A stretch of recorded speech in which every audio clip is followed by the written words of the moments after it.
In this video, we will show you how to replace your window crank handle on this Dodge Ram. This will be mounted inside of your front door. Let's get into it. Okay friends, let's get started on our job.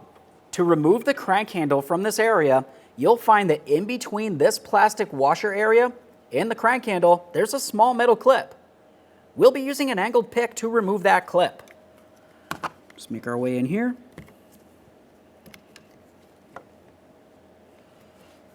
Pop this out of place. There's our clip. Now we can remove the crank handle. At this point, we'll just have a look at the back side here. We can remove these two pieces.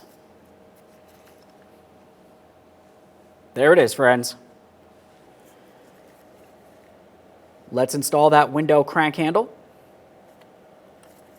For this, you want to make sure that you have the plastic buffer facing in the proper direction, so the concave area is facing towards the crank handle.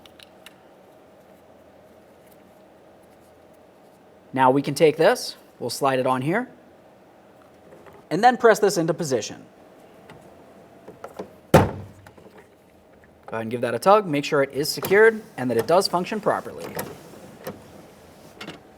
Thanks for watching. When only the best will do, demand TRQ. The only company that lets you view before you do. TRQ is committed to offering the highest quality aftermarket auto parts that are engineered for peace of mind. Thanks for using and viewing with TRQ.